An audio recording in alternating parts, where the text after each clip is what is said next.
Okay, so if treason is a special case of impeachment where representatives should understand their duties differently than a typical case of high crimes or misdemeanors, the question then follows, is Trump literally committing treason?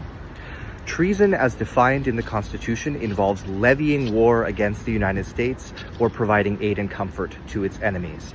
Levying war is a high bar. The Supreme Court weighed in on this when Aaron Burr made plans to invade the U.S. from Mexico and said that it wasn't enough simply to make plans, you have to actually assemble men and troops for this purpose.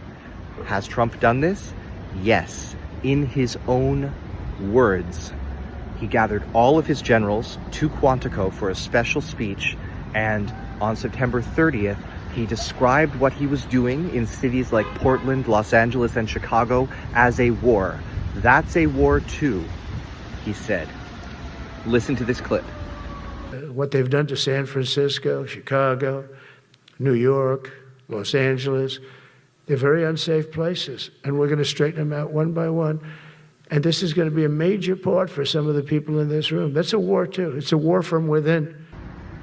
As you listen to that clip, it's really important to understand, in speaking to his generals, Trump is not discussing things he plans to do. He's discussing things he is already doing.